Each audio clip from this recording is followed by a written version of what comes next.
From moments of sheer stupidity like this, oh, he's off the road trying to defend, to penalties so ridiculous they almost sound made up. Completely hit from behind and nothing he could do. Few drivers have been so utterly hopeless, dangerous, or produced as many unintentionally hilarious moments as this. off the road. That is a strange one. And the marshal now trying to offer assistance. He was banned from racing, scored more penalty points in a single season than any driver in history. But despite all logic, all common sense, he somehow kept climbing the motorsport ladder, all the way to the very top. This is the story of the one, the only, Mahaveer Raghunathan. Born on the 17th of November 1998 in Chennai, India, Mahaveer didn't begin his motorsport career in quite the same fashion as most future Formula One hopefuls, because while drivers like Max Verstappen and Lewis Hamilton practically learned to drive before they could walk, Mahaveer only started karting at the age of 13, very late by motorsport standards. But he didn't let that stop him, because not even a year later, he was already racing in single-seaters. Now, Chennai is considered by many to be the motorsport capital of India. It's even the hometown of former F1 driver Karun Chandok. But that doesn't mean racing there was cheap. And while there isn't a huge amount of public information about Mahaveer's family, it's probably safe to assume they had fairly deep pockets, because motorsport is expensive at the best of times, and putting your 13-year-old son into an international single-seater championship with barely any karting experience, that takes a very particular combination of money and delusion, or optimism. I'll let you decide which. His first single-seater venture was the JK Racing Asia Series in 2012, where he competed in the final 4 races of the season, and of the 2 races he actually finished, you guessed it, he came dead last. Now, in his defense, Mahaveer was the youngest driver on the grid by some margin. He was competing against drivers who were often 4 or 5 years older with vastly more racing experience, and honestly, throwing a 13-year-old with barely any racing experience into competitive single-seaters like that feels like some kind of child endangerment experiment. But hey, as you'll see, that sort of questionable decision-making would become a recurring theme throughout his career. After his impressive debut, Mahaveer stepped things up in 2013, joining the MRF Formula 1600 Championship for his first full season of racing. And to be fair, his result did improve. Well, it's not like they could have gotten much worse, but still. He finished 6th in the championship before ending the year racing in the final round of the Formula Masters China Series, and his results 14th, 15th, and 12th. Safe to say he wasn't exactly carrying much momentum into the following season. Now, most drivers would have taken a step back after results like that, but Mahaveer, well, he did exactly the opposite. He packed his bags and headed straight to Europe, joining the newly established Italian Formula 4 Championship for 2014. And this season featured a very familiar name. That's right, Lance Stroll. Because before he was writing off an Aston Martin every other weekend, Lance was busy dominating Italian F4. Admittedly, having a billionaire father funding his career probably helped here and there, but still, Lance won the championship convincingly. Mahaveer, meanwhile, finished 12th. Now, 12th in a Formula 4 championship isn't necessarily disastrous. He had only started racing a few years earlier. He was competing in Europe for the first time, and a string of 6th place finishes at the end of the season was at least some evidence he was beginning to improve. So surely,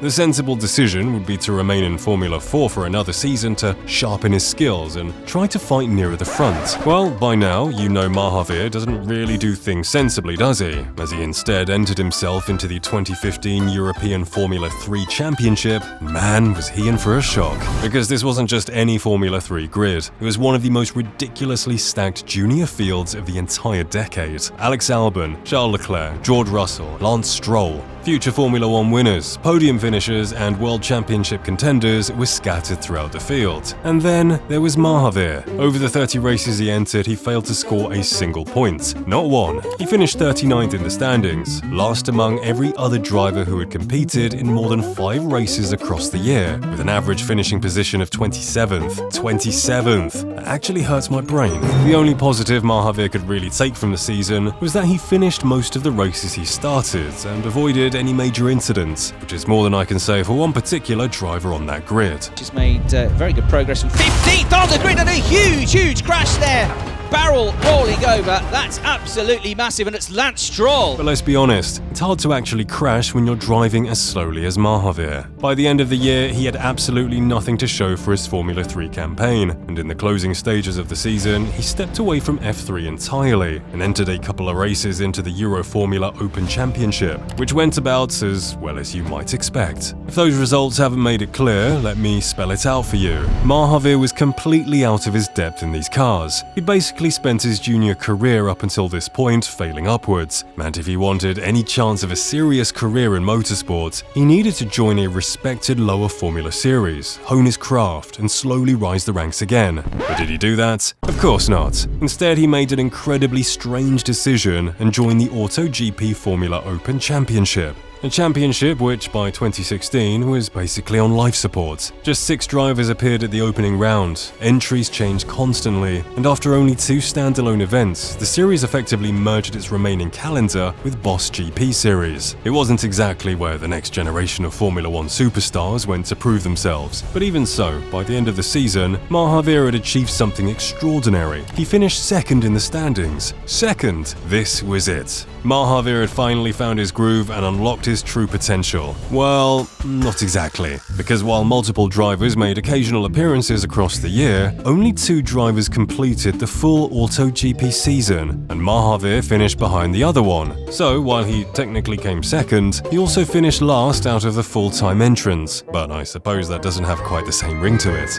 And because Mahaveer clearly didn't feel he had suffered enough that year, he also tried his hand at GP3, entering 2 races in Barcelona and came last in both of them. I mean, at least he's consistent. He stuck around in Boss GP the following year, and if, like me, you've never heard of the series, let me explain. It's a championship where retired Formula 1, GP2, and World Series cars are raced primarily by private owners and wealthy gentleman drivers. In other words, it wasn't exactly a proving ground for the next generation of professional racing talent, but that didn't deter Mahaveer. He went all in, and somehow it actually worked. He became the first Indian driver to win a European Racing Championship by claiming the Boss GP Formula Class title. Now, before you start thinking he'd suddenly transformed into the next Max Verstappen, there's a little more to the story. He won just a single race all season, and only took the championship because the points leader, who had already missed several rounds, suffered technical problems and couldn't even start the final 2 races of the year. In other words, the title was effectively handed to him on a silver platter. Still, a championship's a championship, fair enough. But of course, he still couldn't make it through the most successful season of his career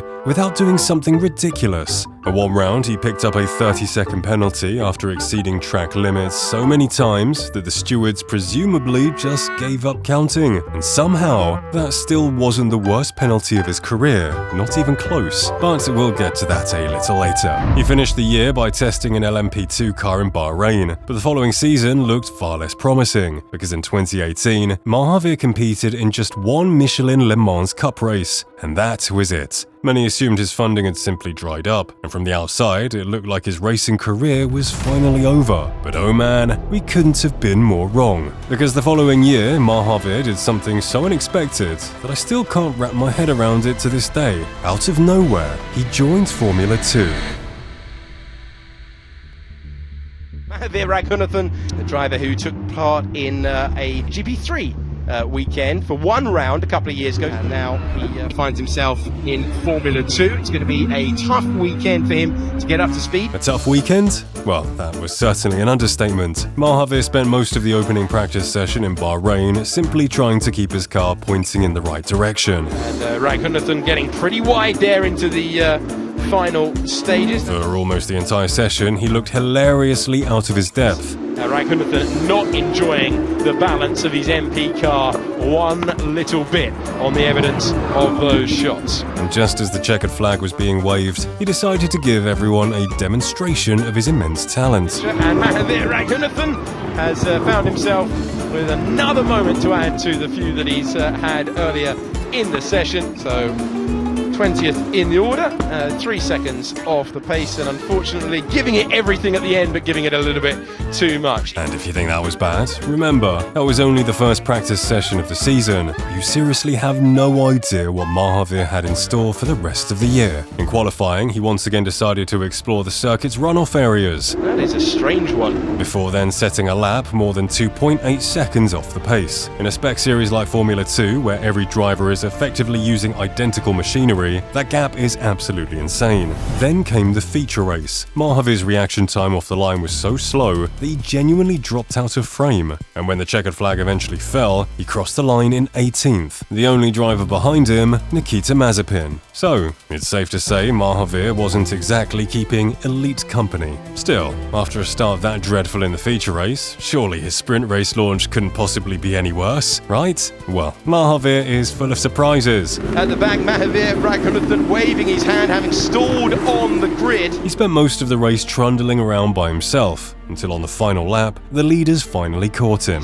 It's a little bit close there, lapping Raghunathan. And this is where Mahaveer being a dangerous liability really came into play, because after crossing the finish line, he did something so stupid that it genuinely baffles me to this day. Instead of slowing down for the cooldown lap, Mahaveer continued driving at full racing speed. I mean, who tries to set a fastest lap after the race has ended? And this wasn't just stupid, it was genuinely dangerous. The race was over, so marshals were beginning to move around the circuit, expecting every car to be travelling at a reduced pace. But Mahaveer, he was still absolutely flying. For the incident, he received 3 penalty points and a 10-place penalty grid for the following round in Baku. But don't think his stupidity stopped here, because throughout the rest of the season, it's only got much, much worse. And speaking of worse, I'm not sure there are many moments more infamous than Mahaveer's performance during practice in Baku. Now, Baku is a tight street circuit where even the smallest mistake can be brutally punished, and sometimes the only alternative to driving headfirst into the barriers is using one of the narrow escape roads scattered around the circuit. Now, here are Bottas and Norris showing us how skilled drivers escape from one of those runoff areas. Mahaveer, though, wasn't quite as slick. Mahaveer Raghunathan off the road, and the Indian driver will be thinking about trying to get out of turn number 2. He looked utterly hopeless. In fact, he took so long that the broadcast eventually cut away to focus on the drivers who were actually moving. So surely, the next time they returned to him, he would be back on track. Well, never underestimate Mahaveer. And the marshal now trying to offer assistance to Raghunathan. His team looked utterly gobsmacked, and after 3 entire minutes, he was still stuck at the end of the escape road. You could actually see the car beginning to overheat, with smoke pouring out of the airbox as Mahaveer desperately tried to work out which direction to turn the wheel. But finally, after 4 whole minutes, the GOAT made it back onto the circuit. Back out onto the circuit goes Mahaveer Raghunathan.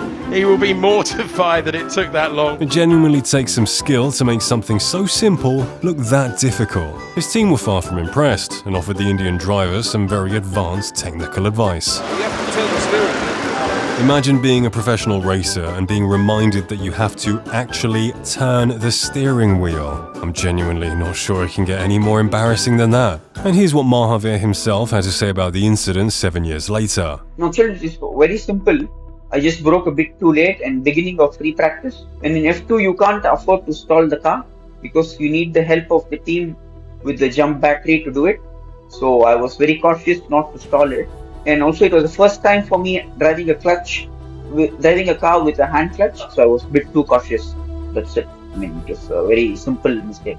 Not a mistake, but If he doesn't think that was a mistake, I'd hate to see what he thinks an actual mistake is. Anyways, he finished the session strongly by completely missing the weighbridge, earning himself a pit lane start for the feature race. Not that it made much difference, because he still somehow managed to stall the car at the start. He eventually finished outside the points near the back of the pack, before collecting yet another penalty during the sprint race for overtaking before the safety car line during the restart. This guy really was built different. And just to demonstrate you can't blame his team or the machinery, Mahaveer's teammate Jordan King finished on podium that weekend. So, I think we can safely rule out the car being the problem. It was straight up just Mahaveer. I wish I could say he gradually improved as the season went on, but he really didn't. In Spain, he produced yet another one of his now classic slow starts, and in Monaco, well, he spent the entire weekend terrorizing the drivers around him.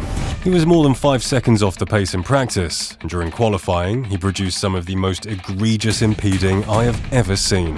Could he be looking at a first ever front row start? That's Raghunathan in the way. He's getting the blue flag, but that's a ruined lap for Jack Aitken, who will not be impressed at all. Aitken must have been absolutely livid. But trust me, Mahaveer made his weekend much worse on race day. After losing positions in an earlier incident and making an early pit stop, Aitken found himself trapped behind Mahaveer by lap 11. Now, overtaking in Monaco is difficult at the best of times, but trying to overtake a driver who looks like he controls his car with a keyboard and mouse, that only makes things worse. Mahaveer did absolutely everything possible to keep Aitken behind him. Oh, he's off the road trying to defend, and Aitken will be getting even more frustrated with this. For that excellent display of racecraft, he received a 5-second penalty. But he wasn't finished yet, because even 28 laps later, Mahaveer still had Aitken in his sights, and then he decided to do this. He was just taken out, completely hit from behind, and nothing he could do.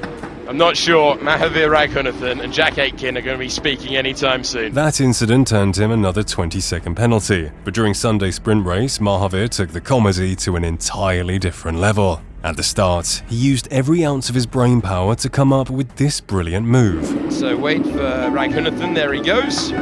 PlayStation line. Honestly, this guy makes Lance Stroll look like prime Michael Schumacher. But at the next round in France, Mahaveer's mistake stopped being funny, because this time, what he did was genuinely dangerous. Seriously, somebody could have been hurt. As expected, Mahaveer had another dreadful start to the race. For the stall at the back of the MV Motorsport car of Mahaveer Raghunathan. But it was what he did after he got going that made headlines. Across the race, 3 separate incidents triggered virtual safety car periods. For those of you who don't know, under a virtual safety car in Formula 2, every driver has to reduce their speed by 30%, and you're not allowed to overtake. Pretty simple.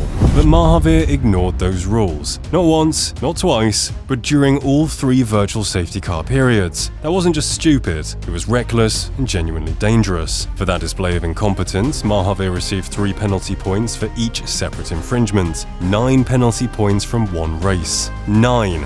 That took his active total to 12, which meant he was banned from competing at the following round in Austria. But before that race in France ended, Mahaveer had one final surprise for the leading drivers, because while being lapped, he once again managed to get in their way, and they were far from happy about it. Sergio Sette Camara coming up against Mahaveer Raghunathan, going past and unimpressed.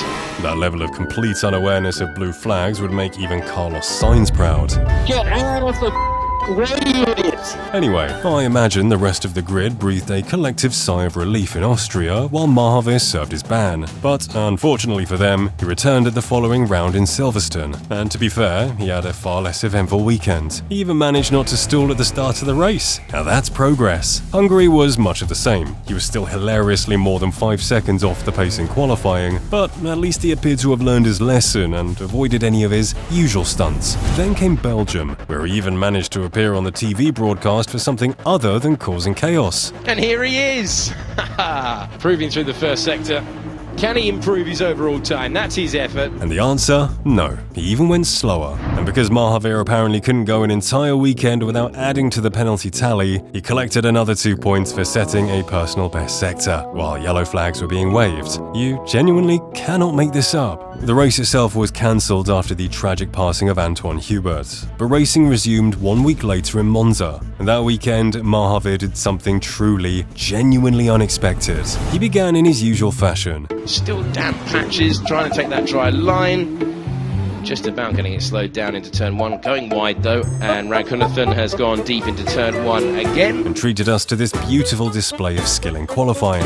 And Mahaveer Raghunathan has gone round. But despite qualifying more than 3 seconds off the pace yet again, Mahaveer actually got away reasonably well on race day. He kept his nose clean. He avoided any ridiculous adventures through the runoff areas. And then, against all odds, something miraculous happened. Mahaveer scored a point. You heard that right. Only 17 drivers started the race. 4 of them failed to finish following technical failures or trips off the circuit. Another 3 had races so disastrous that even Mahaveer managed to beat them. So somehow, against every law of logic and probability, he crossed the line in 10th, his first point of the season. It might have been luck, it certainly wasn't pace, but none of that mattered to Mahaveer. And maybe, just maybe, that point would give him the confidence boost needed to finally show some improvement during the remaining rounds. But in Russia, well, the old Mahaveer was back.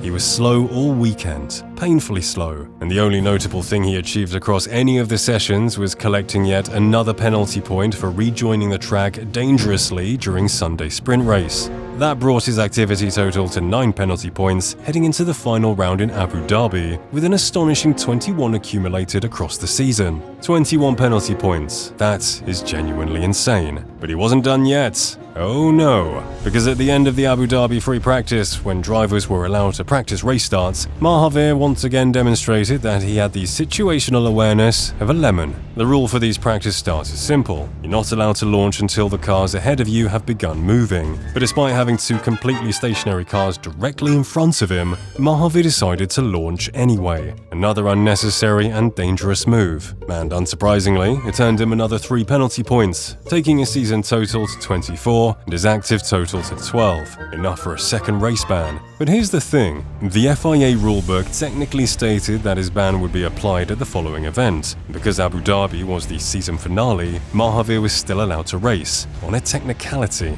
That loophole was closed the following season purely because of Raghunathan. Imagine being so catastrophically bad at driving that the FIA has to rewrite the rulebook because of you. Crazy. And as if the incident itself wasn't embarrassing enough, Mahaveer was also found to have misled the stewards, claiming that the car ahead of him had begun rolling when it hadn't. Anyways, you already know how qualifying went. Last, again.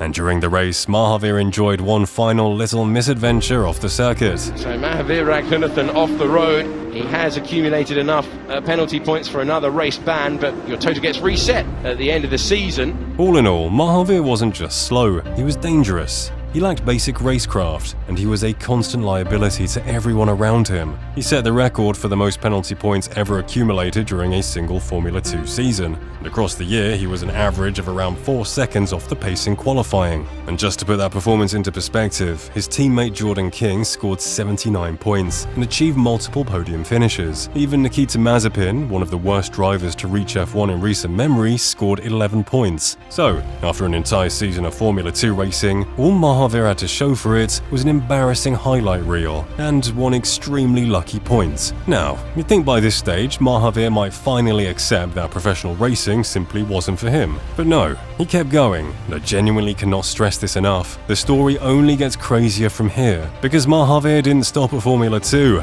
Somehow, he got behind the wheel of a Formula 1 car. Unsurprisingly, after that season in F2, teams weren't exactly lining up to give Mahaveer another seat for 2020, and aside from competing in a handful of esports events where he terrorized Charles Leclerc, Mahaveer! You, Mahaveer! I hate you, Mahaveer, I'm sorry. Mahaveer didn't get up to much during 2020, but man, did that change in 2021? Because after almost 2 years without driving a racing car, Mahaveer arrived in the Hungaroring, behind the wheel of an Alfa Romeo Formula 1 car. To this day, I have absolutely no idea who signed that paperwork. Seriously, who decided this was a good idea? Mahaveer must have had blackmail material on the team principal, or more likely, a truckload of cash. Anyways, he completed 71 laps and became only the 3rd Indian driver ever to get behind the wheel of a Formula 1 car. But even during the test, he was almost 2 seconds slower than the other driver taking part, Theo Pourchaire. Whoever funded that private test, I genuinely don't know what you saw in Mahaveer. But the madness doesn't stop there, because after completing a single endurance racing rookie test in 2022, Mahaveer returned to the track again in 2023. And this time, he was driving a McLaren. You couldn't make this up if you tried. He completed a private test in the MCL 35M, covering around 750 kilometers across 2 days at Portimao. But this time, it appears whoever had been funding Mahaveer's private tests had finally had enough, because the fees owed to McLaren for his outing were never paid. That resulted in McLaren successfully suing Mahaveer in 2025 over the outstanding costs. Imagine somehow blagging your way into a Formula 1 test and then not paying for it. This guy is genuinely something else. That same year, Mahaveer also entered the Italian GT Endurance Championship, racing a Lamborghini Huracan GT3 Evo. He continued into 2024, this time driving an Aston Martin with the usual results following. At this point, I genuinely don't understand how Mahaveer continued to find the backing to compete in these championships. And then came 2025. Mahaveer was still racing in the Italian GT Championship, but this time he'd landed a seat with AF Corsa in a Ferrari 296 GT3. He entered the Pro-Am category, where a professional driver is paired with an amateur, and Mahaveer's teammate was Lorenzo Ferrari. Now you might be thinking, surely Mahaveer was the professional driver. After all, this was a man who had competed in Formula 4, Formula 3, GP3 and Formula 2. He'd even tested 2 F1 cars. But you'd be wrong. Lorenzo Ferrari was the professional benchmark in the pairing, while Mahaveer was treated as the amateur. Imagine climbing almost the entire single-seater ladder, reaching Formula 2 and testing 2 Formula 1 cars, and still not being considered a professional. That must have stung. Now, to be fair, their results did look impressive on paper. The pair won the Pro-Am class 3 times, even taking an outright victory at Vallelunga, and finished just 4 points short of the Sprint Championship. Mahaveer also finished runner-up in the Endurance Pro-Am standings, alongside Ferrari and Riccardo Ponzio. But dig a little deeper, and it quickly becomes clear who was doing most of the heavy lifting. Lorenzo took 3 pole positions across the sprint season, while Mahaveer took 0. At Vallelunga, the Italian put the Ferrari on pole, controlled the front during his opening stint, and handed his teammates a car that emerged from the pit stop sequence already in the lead. Mahaveer deserves some credit for keeping it there and bringing the car home, but he'd basically been handed the win as long as he could keep the car on track. And Mugello made the difference between the 2 drivers even clearer. Lorenzo once again started from pole and controlled the opening stint, but after Mahaveer took over, he gradually lost touch with the leaders and dropped all the way down to 10th. So, yes, on paper, Mahaveer Raghunathan ended 2025 as a GT race winner and a championship runner-up, but those results said more about AF Corsa, the Ferrari 296 GT3, and Lorenzo Ferrari than they did about Mahaveer himself. And the fact that Mahaveer has been unable to find a seat in any championship during 2026 probably tells you everything you need to know about how the racing world views him. It really goes to show that money can buy opportunities, but it simply can't buy talent. He rushed through the junior ladder far too quickly, entered championships he simply wasn't ready for, and built a reputation as a dangerous liability to everyone around him. Yet to this day, Mahaveer is still giving interviews, talking about climbing the motorsport ladder again and eventually reaching Formula 1. Yeah, even though I'm doing GTs and sports cars now, I can still get back in Formula 1. And if I do well and win, of course I can come back. There's always the opportunity and the door open. And honestly, knowing Mahaveer, I wouldn't even be surprised if he somehow found another route back towards the top of the sport. At least we all know how that would probably end. But speaking of drivers who paid their way into racing and caused absolute chaos once they got there, check out this video on Pastor Maldonado, because his crashes take things to an entirely different level.